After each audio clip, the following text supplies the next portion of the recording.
Ici, que tu sois riche, que tu sois pauvre, que tu sois d'une classe moyenne, c'est à la sueur du front que tu vas manger. Non négociable. Le riche travaille dur pour manger. Le pauvre travaille dur pour manger. Alors ça n'a rien à voir avec la richesse ou la pauvreté.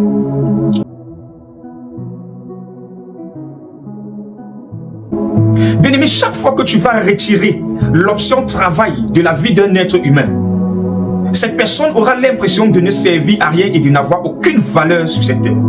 Pourquoi? Parce que la raison prime pour laquelle Dieu a créé l'homme, c'était le travail. Dieu a créé l'homme pour cultiver. Dieu a créé l'homme pour garder. Donc, les fonctionnalités que Dieu a ingérées et a mis en l'homme devaient lui permettre de cultiver la terre et de garder le jardin ou tout ce que l'Éternel Dieu lui donnerait ou lui demanderait de garder. Bien-aimé, tu ne cultives pas les champs parce que tu es pauvre. Le fait pour toi de travailler, ce n'est pas un signe de pauvreté et de misère. Non. Que tu sois pauvre, que tu sois riche, tout le monde doit travailler. Ah oui. Que tu sois pauvre, que tu sois riche, tout le monde doit travailler. Et l'Éternel va même dire, lorsqu'il va donner des sentences à l'homme par rapport au péché qui a été commis, la Bible dit, le Seigneur va dire à l'homme, maintenant c'est à la sueur de ton visage que tu vas pouvoir manger. Que tu sois pauvre, que tu sois d'une classe moyenne, c'est à la sueur du front que tu vas manger. Non négociable. Le riche travaille dur pour manger. Le pauvre travaille dur pour manger. Alors ça n'a rien à voir avec la richesse ou la pauvreté. Oui, plusieurs personnes vont miroiter un rêve.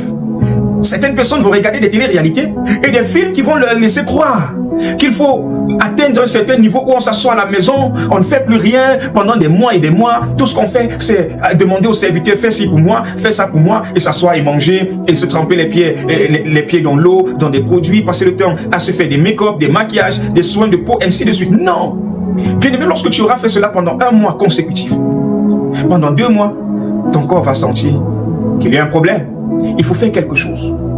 C'est pourquoi vous allez vous rendre compte que malgré la richesse d'un homme, on le voit continuer de travailler. Par moments, on a envie de dire, mais il est déjà assez riche. Il est tellement riche. Ça, c'est un richissime. Mais il n'a même plus besoin de travailler. Mais qui vous a dit ça? Tout le monde a besoin de travailler. Donc, c'est pourquoi même certains vieillards, déjà fatigués, ont toujours envie de faire quelque chose. Même si ce n'est qu'arracher les petites herbes qui poussent dans la cour. Même si ce n'est que nettoyer les petites toiles d'araignée qu'il y a quelque part dans la maison. Pourquoi? Parce que Dieu, dans sa création, a mis la fonctionnalité travail en l'homme. Alors bien aimé, ce matin, ce message pour toi, venez tout simplement t'amener à comprendre que tu ne travailles pas parce que tu es pauvre. Tu ne travailles pas parce que tu n'es pas encore assez riche. Tu ne travailles même pas parce que tu es riche. Mais tu travailles parce que depuis le commencement, Dieu a créé l'homme pour travailler. Et le jour où tu n'as plus envie de travailler, tu ne sers plus à rien. Alors plusieurs personnes se sont trompées et se sont dit qu'elles travaillaient parce qu'elles étaient pauvres et ont cherché des voies et moyens pour avoir beaucoup d'argent afin de ne plus avoir besoin de travailler. Mais lorsque ces personnes sont allées se livrer à des pratiques occultes, à des sectes pernicieuses pour avoir de l'argent afin de ne plus travailler, lorsque ces personnes ont eu donc cet argent, après avoir vécu pendant quelques semaines dans cette condition où on n'a plus besoin de travailler, elles se sont senties inutiles pour la vie, inutiles pour la société, et maintenant ces personnes cherchent à travailler. C'est pourquoi vous allez voir des personnes qui sont allées prendre des porte-monnaies magiques, qui sont allées entrer dans des sectes pernicieuses, qui reçoivent même des quantités d'argent qui viennent du virtuel, de la métaphysique, qui viennent d'un monde astral. Malgré qu'ils ont toutes ces richesses, ils cherchent une activité. Parce que personne ne peut contester la volonté même de Dieu.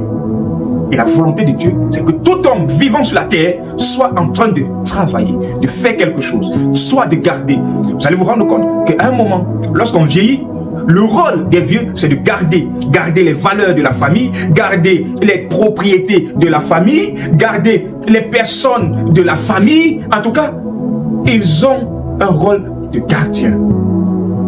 Certains, on va les appeler les gardiens des traditions, les gardiens des valeurs, les gardiens des us, les gardiens des coutumes, les gardiens des attitudes. Et pour eux, ça devient à un moment le but pour lequel ils sont encore sur terre.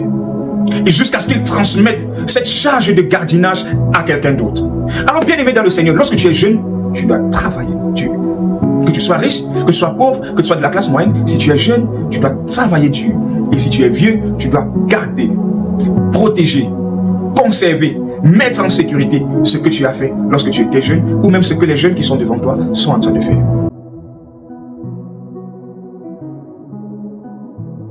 Que le Seigneur t'accorde sa grâce afin que tu puisses faire ton rôle, jouer ta partition sur cette terre avant de la quitter.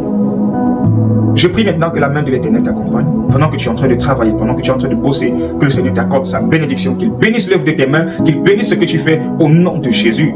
Et toi qui es à ce rôle de gardiennage, toi qui gardes les valeurs, toi qui gardes les biens de la famille, je prie que le Seigneur te protège, qu'il te donne la force et l'autorité nécessaire pour garder ce que le Seigneur t'a donné au nom de Jésus. Amen, amen, amen. Alors si tu as regardé cette vidéo, tu es touché, tu as envie de nous contacter, n'hésite pas à le faire au travers des adresses qui s'affichent au bas de cette vidéo. Que le Seigneur te bénisse. Shalom, shalom, shalom.